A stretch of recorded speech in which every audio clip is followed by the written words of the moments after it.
Ang ibang salita sa pagpili ay pagpapahalaga, pagpansin, o pag-anyaya sa kabila ng damdaming hindi karapat-dapat. Ganyan ang karanasan ni San Mateo nang siya'y tawagin ni Jesus.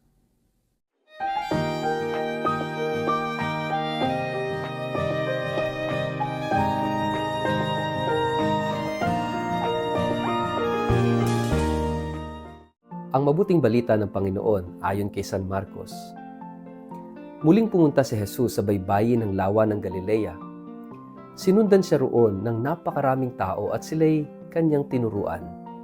Habang naglalakad si Jesus, ay nakita niya nakaupo sa tanggapan ng buwis si Levi na anak ni Alfeo. Sinabi sa kanya ni Jesus, "Sumunod ka sa akin." Tumayo naman si Levi at sumunod nga sa kanya. Nang si Jesus at ang kanyang mga alagad ay kumakain sa bahay ni Levi, kasalo nilang kumakain ang mga maniningil ng buwis at mga makasalanang sumunod sa kanya. Nang makita ito ng ilang tagapagturo ng kautusan na kabilang sa pangkat ng mga Pariseo, tinanong nila ang kanyang mga alagad, bakit siya kumakain kasama ang mga maniningil ng buwis at mga makasalanan? Narinig ito ni Jesus kaya't siya ang sumagot, "Hindi nangangailangan ng manggagamot ang walang sakit, kundi ang may sakit. Naparito ako upang tawagin ang mga makasalanan, hindi ang mga matuwid." Ang mabuting balita ng Panginoon. Word of the day, hear what God has to say. Mapagpalang araw po sa inyong lahat. Kumusta po kayo? Ang ating pong word of the day ay chosen. Mga kapatid, araw-araw tayong gumagawa ng desisyon. Araw-araw tayong pumipili. May mga bagay na pinipili natin kung ano yung preferred natin base sa ating preference. At yung preference depende sa ating paggamit dito, yung usefulness nito o kaya naman ay yung value nito. So may mga bagay, no? Everyday tayong pumipili ng mga bagay na ating bibilhin, na ating gagamitin. So depende sa ating pagkakagamitan. Meron ding mga choices na halimbawa ay sitwasyon, nalagay ka sa isang sitwasyon na kinakailangan mong pumili. Magdi-decide ka kung ikaw ay kakaliwa o kakanan, kung itutuloy mo ba itong desisyon na ito o hindi. No? And everyday din, tayo ay gumagawa ng desisyon, pumipili sa mga taong ating pakikisamahan. Hindi naman lahat ng tao gusto mong pakisamahan, namimili tayo. Well, sabihin na nating choosy, pero talaga naman, aminin natin at sa hindi, meron tayong mga preferred na tao na gustong makasalamuha, gustong makasama, gustong makausap. May mga tao na gusto nating mapalapit sa atin o tayo gusto nating mapalapit sa kanila. So, we make choices every day. At may mga tao tayong pinipili, meron din tayong taong nire-reject. Tingnan nyo sa buhay ninyo, sino yung mga tao na yon na iyong pinipili, sino rin yung mga tao na iyong nire-reject. At meron kang dahilan. You have the reason, you have the purpose kung bakit pinipili mo sila o nire-reject mo sila. Magandang tingnan po ninyo sa buhay ninyo kung sino yung mga taong pinipili mo at mga taong nire-reject mo. Imagine kung ikaw ay hindi pinili. Ano ang mararamdaman mo? Of course, masasaktan ka. At kapag paulit-ulit na itong karanasan mo na hindi ka pinipili, hindi ka part ng preference ng mga tao, yung bang iniiwasan ka, kinakahiya ka, o kaya naman itinataboy ka, o kaya naman binabaliwala ka. Ito yung mga karanasan natin na hindi tayo pinipili, hindi sila pabor sa atin.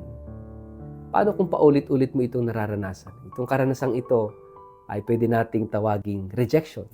So, you are not chosen, so you are rejected. So, makakasanayan mo ito. Hanggang sa paniwalaan mo na lang sa sarili mo na, hindi ka katanggap-tanggap, hindi ka kagusto-gusto, walang may gusto sa'yo. Walang gustong pumili sa'yo. So dyan ka lang, huwag ka nang umasa. Imagine yung naging ganun na yung kultura mo, naging ganun na yung paniniwala mo. And then suddenly, one day, biglang mayroong tumawag sa'yo, biglang mayroong nagpahalaga sa'yo, biglang mayroong nagmahal sa'yo, biglang may taong nagsabing, kailangan kita, gusto kita, sumunod ka sa akin. Imagine mga kapatid, that was the experience of Levi dito sa ating gospel. That was the experience of Matthew. Other name is Matthew. Na siya ay considered public sinner, siya ay tax collector, siya ay kinamumuhian, siya ay hindi kapili-pili, hindi kagusto-gusto, hindi katanggap-tanggap ng mga tao for many years. Dahil sa kanyang trabaho, dahil sa kanyang estado ng buhay. Imagine, he used to be a rejected person. And then suddenly one day, a man named Jesus, a certain Jesus, called him, chose him to follow Jesus. Imagine yung life-changing experience, itong event na ito, na minsan dumating sa buhay niya, ang isang taong tatanggap sa kanya, magmamalasakit sa kanya, magpapahalaga sa kanya, magmamahal sa kanya, tatawag sa kanya para sumunod. Ibang-iba itong karanasan ni Mateo o ni Levi. Kaya yung experience of being mercified, experience of being unworthy pero pinahalagahan, ang tawag natin dito yung mercy. Hindi man siya kamahal-mahal, hindi ka tanggap-tanggap, pero ganun ang ginawa ni Jesus sa kanya. At ito rin yung naging inspirasyon ng ating Santo Papa sa kanyang motto bilang Santo Papa, miserando atque eligendo. Kinahabagan at tinawag. The experience of Matthew. Mga kapatid, may purpose si Jesus bakit niya tinawag si Matthew.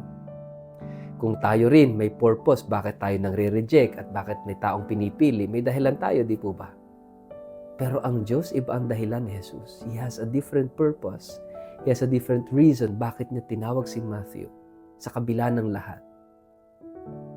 Mga kapatid, kung si Matthew na nawalan na ng purpose because of his constant experience of rejection, sa buhay natin, merong gustong sabihin si Mateo na huwag tayong mawawalan ng pag-asa dahil ang Diyos pipiliin at pipiliin tayo sa kabila ng lahat.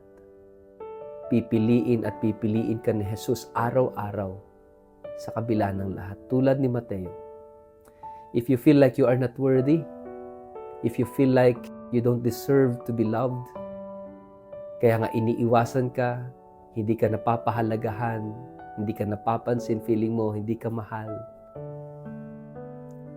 Today, ibahin mo. Dahil pinipili ka ni Jesus ngayon. Tinatawag ka ni Jesus ngayon. Deep inside your heart, pakinggan mo ang sinasabi ni Jesus.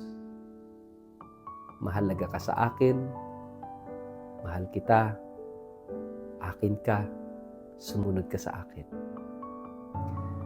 Sa ngalan ng Ama, at ng Anak at ng Espiritu Santo. Amen. Ama naming Diyos, salamat dahil sa kabila ng lahat ay pinili mo ako. Pinipili mo kami sa kabila ng pagiging hindi karapat-dapat.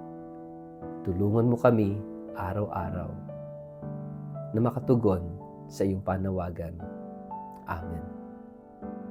Pagpalaan po kayo't ingatan makapangyarihang Diyos, Ama at Anak at Espiritu Santo. Amen.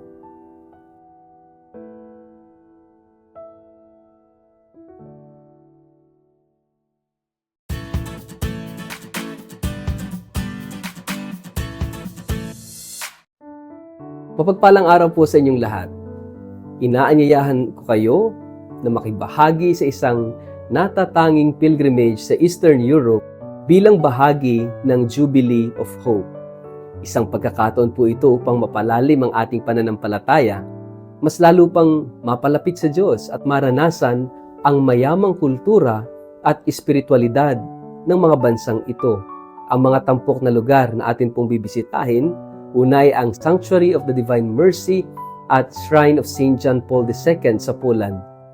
Tuklasin natin ang kahulugan ng awa ng Diyos sa pamamagitan ng pagdalaw sa mga lugar na ito kung saan isinilang at naglingkod ang Santo Papa ng awa si St. John Paul II. Pangalawa, ang debosyon sa Infant Jesus of Prague o Santo Niño de Prague na matatagpuan sa Czech Republic. Palalimin natin ang pananampalataya sa pamamagitan ng debosyon sa banal na sanggol na si Jesus, na kilala sa pagpapagaling at pagbibigay ng mga biyaya. Ikatlo, yung Marian devotion sa Medjugorje sa Bosnia and Herzegovina.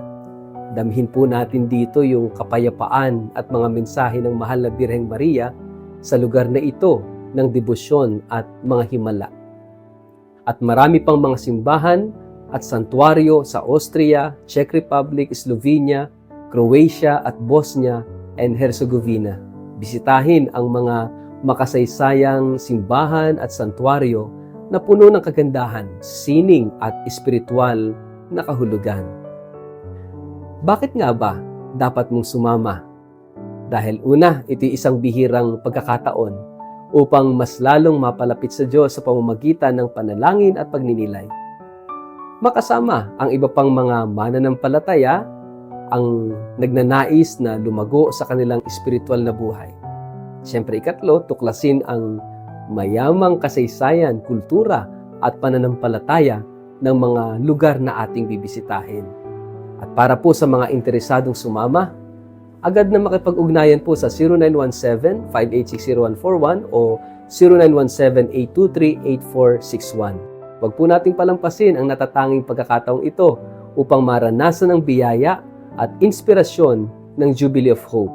Halina po at maglakbay, magdasal at magdiwang ng pananampalataya natin sa Diyos.